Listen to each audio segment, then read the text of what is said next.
Hi, everyone. Oh my gosh, the wheel was turning so fast and so hard. I didn't think I would ever be live, but it's Chala Dinkoy, CEO and founder of the Repositioning Expert. Welcome. I am here greeting you with my Tuesday tea time with Chala, with my trusty tea. Today's tea. Let me just take a sip. I don't know if it's going to be cool enough. Not really. I just got the string in my mouth. So my protein has been acting up on me. I had a giant, mixer full, blender full of protein that I spilled almost half of it into the fridge. I had to do a fridge clean at like 7 in the morning. And then my protein powder that I was keeping in a bag for when I travel with hot chocolate in it, like as a powder, like burst. I guess a corner of it of the plastic got weak. It burst into the my coach purse. So like I have to wipe that up. All my phone and my stuff got like proteined out. So like today I'm proteined out. I am not drinking protein right now. I'm drinking tea because it's Tuesday tea time with Chala. Mm. And it's a very London foggish kind of day. It's crazy. Let me show you. Like, look at that. I don't know if you can see. Those are like it's so foggy that if you were trying to land in an airplane, good luck to you, man. It's not going to work. All right. So, what are we talking about today? The new year is off to a fast start. Things are happening. Got lots of travel plans. Just I seem to be buying tickets to go somewhere else every day, and that's good. Movement is good. It's all good. Now, I'll be going to a couple of conferences coming up. I'll be speaking at a couple of conferences coming up. And at every conference that I go to, that I'm sure you've been to, there's panels. And panel guests are, a lot of my clients get asked to speak as the panelists. And they're always like, I've been asked to do this and I'm not really sure how I can get clients from this. Is there any way that I can get clients from this? And I always tell them, yes, there is. And I've actually talked about this topic very, very tiny bit while I was talking about conferences in previous Tuesday tea times. But I wanted to dedicate this Tuesday tea time to anybody who is going to be on a panel. Now, if you've been asked to moderate the panel, I've got a lot of advice for you, a lot of what not to do. But this one is about if you've been asked to be a guest. Now, it's a huge honor to be asked to speak anywhere. And I know because when I was first starting and I was asked to speak anywhere, I would take anything and I would speak in front of anyone. I would jump at any opportunity. Unfortunately, most of the time when I meet clients, before we start working with them, they're being asked to speak, but not at the right places. So they're either being asked to speak in front of people who are not their target group or in front of their peers who are their competitors who do the same thing that they do because they've had a long and distinguished, achievements, career, whatever it is.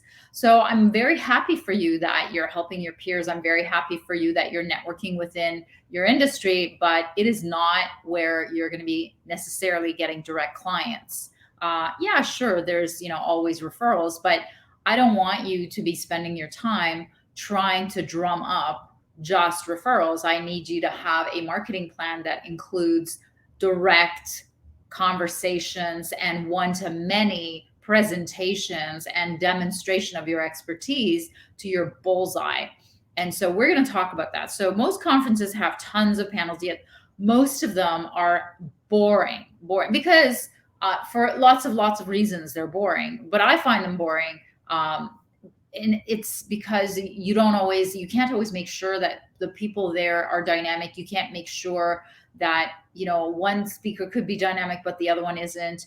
They're not really limited by time so much. Like if they don't know how to perform on a panel and they haven't done it very often, they'll just run with what they're saying. And, it's almost like people love to be given the chance to air out what they think, and some people will not get off the stage. And I have been to I have even been on stage like at a keynote and the previous keynote wouldn't get off the stage. So panels are even worse when you're passing the mic around. figuratively or actually, and one person won't stop. So it's hard to not be boring in these things, and it's easy to it's an why do conferences do it? Well, it's an easy way to honor multiple panelists. Like if there's multiple sponsors, you just get them all on a panel and say, hey, I gave you some screen time, or I gave you some face time. It's an opportunity to squeeze in more wisdom. Sometimes conference organizers think that the more wisdom that's on the stage, the more the audience is going to learn. Not always the case. Another reason is because it's less risky. Like you don't just bet on one speaker being able to dazzle the whole conference, but you depend on a whole bunch of, you divide that risk. So that's why you have a panel.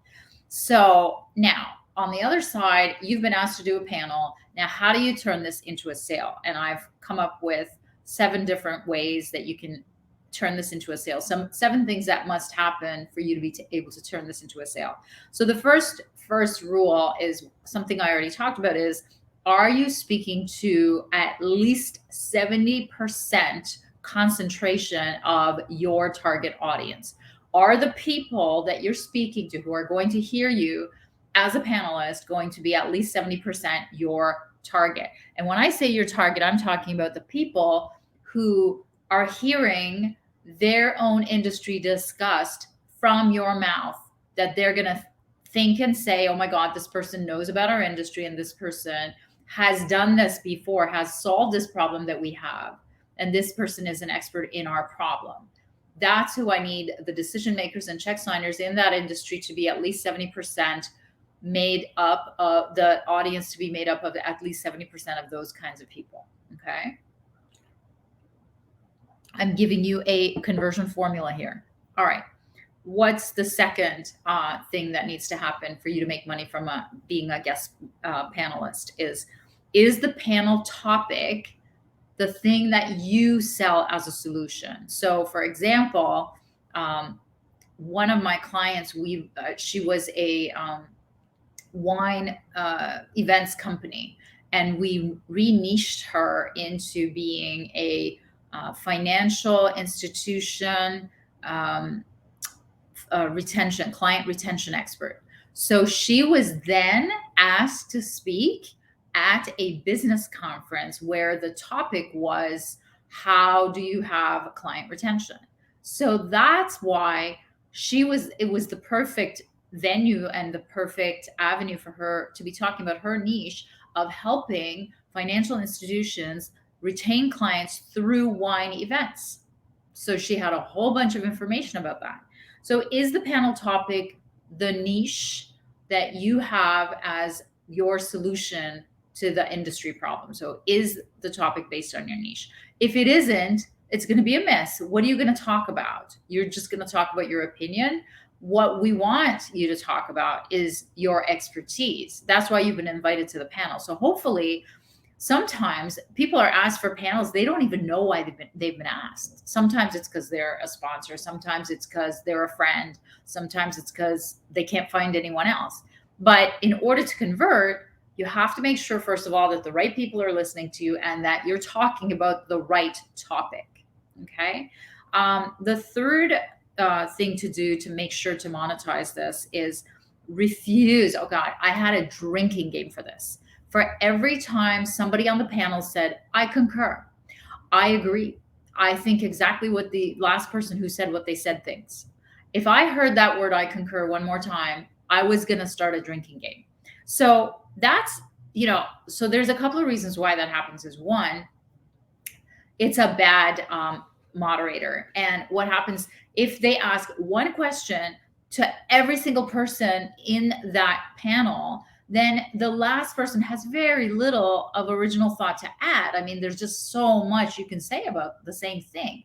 But a good facilitator, a good moderator is gonna, switch up the question or ask something else. Now, if this happens to you, like whatever happens up there, stop agreeing with people. Start saying something different. And please start with, don't use that word, I concur. Don't use I agree. Fine. move on and say something else, say something original, take it from a different standpoint, disagree, if you can, or tell the story. And I'm going to get to my next point. So the next point is, I want you to prepare your speaking points for the topic with respect to the solutions that you sell. So I gave an example. So on a business development panel for small businesses, my points were, I prepared in my head, and these are all the points that I always make when I'm speaking on here on a stage during my talks. Is one, I always tell you to niche. Two is I always tell you to focus. And three, I always tell you to message on the pain, because 70% of humans purchase based on pain. So I want you to think about preparing your speaking points, because then the next step is, remember I said, don't say I concur. Well, here's the next thing that you do is you actually tell a story. You say, in fact, as a matter of fact, I have a story to tell you about that, what we're talking about right now. So prep a story for each of the points that you want to teach with respect to the topic that's being discussed. Have that in your mind, and then insert those 3 or 4 points into what's being discussed. Whenever you're asked something, you bring it up and say, in fact, I teach this all the time. I believe in niching. Niching, differentiates you. It positions you in a way that nobody's talking about the same problem in the same way, and so on. And then let me tell you a story, for example. So then you prepare the story. So prepare a story for each point. And so, for example, I give the example of the story when I'm talking about niching. I give the example of my client who made $805,000 from creating a niche based on the research. We found that call centers for hospitals were killing people while they were waiting on hold. So they created a company called On Hold Rescue, and they were able to help that problem. So that's one example of a story that I tell when I'm teaching the point about niching while I'm on a panel. So you see, I didn't need slides. I didn't need a lot of time. All I did was I just said, let me tell you about what happened to my client around this issue that we're talking about. Does that make sense, you guys? And I'm going to give you a few other stories here. Okay, it's becoming more bearable to be able to drink. So I tell the story of, for example, when I'm making the point of focusing, I tell the story of a client who went from selling to everyone, everything to everyone, to just selling to food manufacturers. Richard Baker, I've often talked about him, and the problem that he solved for them with his marketing strategy company was to get them listed into grocery stores, where it's really hard. You can be the best baker in the world, but you cannot get listed into Whole Foods or Loblaws in Canada. So what we did is we focused him when he was serving everyone. He couldn't get any clients, but when we focused him into that industry, he got 5 large contracts in the first year and got married at the age of 61. So I often tell that story. And then the third point that I usually make in a panel or anywhere that I'm speaking is to message on the pain. And then I talk about now, like I would talk about, this is a very recent example, is a janitorial service company client found that the number one problem, and they're trying to target healthcare, but the number one problem around cleaning in healthcare is that there's no continuity in service, and therefore the quality of cleaning goes down, and they have to shut down, waiting rooms and operating rooms. So what we found out about this company that I'm working with is that they have 400 times the average industry averages for retention of their people. Their people don't leave. So we changed their whole positioning around the paint, which now, we're planning on sending glue bottles to as door openers to their prospects with the tagline, "People don't leave us, people stick to us." So that's what I need you to do to monetize your panel opportunity, is make sure that you're giving them, you have pre-planned points to make with respect to the topic in discussion, and you use them to leverage whatever they're asking you. I don't care if they're asking you about something completely irrelevant, you find your way back into making those points somehow, and then you insert those stories. Because what I find so um, useless on panels, and I think I've written about this before, but my biggest pet peeve is that people are just talking at the theoretical, and they're just talking about ideas, but nobody's really giving examples. And the one or two times that I've heard people give examples, because I've attended conferences that are just made up of panels. I mean, they were all the rage a couple of years ago, and it's just like, it was just like death by panel. But so the good ones, the good speakers would who were guests on the panel would give you stories, and stories are so memorable. I mean, I'm not just making this up, that everybody's talking about storytelling and marketing, but it's because they elicit emotion, and your body, feels different. There's all sorts of chemicals being released when these emotions are coming up for people who are listening to these stories, right? I mean, I talk about Richard Baker getting married at the age of 61 to his girlfriend, and it was his first wedding, it was his first marriage, right? So all of that to say, like, use the stories, use it to monetize your big opportunity on that stage.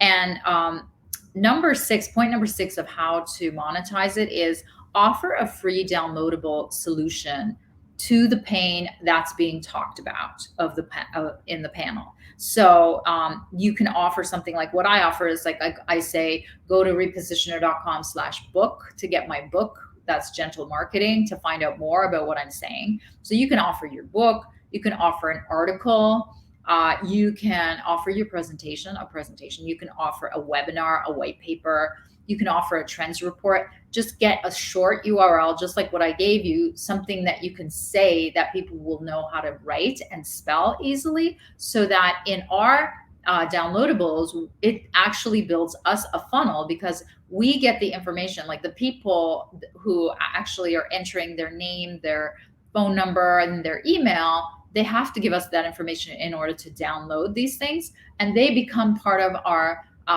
mailing list. So they get to hear from me every week. And so that becomes our funnel. And lastly, I say, talk to organizers, the organizers who asked you to do the panel, to see if there's any solo engagements that are available, any opportunities. For example, one of the projects that we have going with my sponsor, Capital One, is we're talking about doing an executive roundtable at the WeBank conference in Nashville in March. So I'm very excited about, I mean, even if I can't speak with that, a sponsor, even if I don't have a stage time with them, we're able to do other things. So always talk to the organizers. Now, the caveat, of course, is if this is the right crowd for you, and if the check signers will be in the audience. If not, you have no business being there. You should leave as fast as you can and thank them for asking you, for the honor of asking you, but take a rain check the next time, because your time is so much better spent speaking in front of, whether in a panel or one-on-one or one-to-many on your own, in front of people who are actually going to hire you, in front of people who can actually influence your hire, and actual check signers. So that's what I want for you. So let me tell you what I'm doing in 2 days. On Thursday, I'm doing a masterclass. I started doing these live masterclasses during the pandemic, and it's something that I learned from a coach that I hired at the beginning of the pandemic, because obviously I couldn't go on stage and I couldn't travel anymore. I mean, Canada had shut down the borders. So I haven't done one in a long time, but I found myself talking about this one topic with clients a lot, and doing this presentation to them over and over again. And it's called How to Shorten the Long Selling Cycle, the 5 mistakes that keep you from closing the corporate sales fast. So that's what we're going to be talking about. It's at noon Eastern. Come and join us. It's only 45 minutes. It's in a Zoom room. The registration is at repositioner.com/5 closing mistakes. And so I'm going to tell you all about the 5 closing mistakes. It's such a good it's so good for you to have. It's so much good information. There's so much research in it, but there's also tons of my own and my clients' own experience in what makes the difference between a sales meeting that closes much faster and a sales meeting that goes on and on and on and on. So don't forget this Thursday at noon Eastern. I will see you there, but you have to register. Otherwise, I can't see you there. And I will include the link in this post. All right, guys, we will see you next Tuesday. All the best.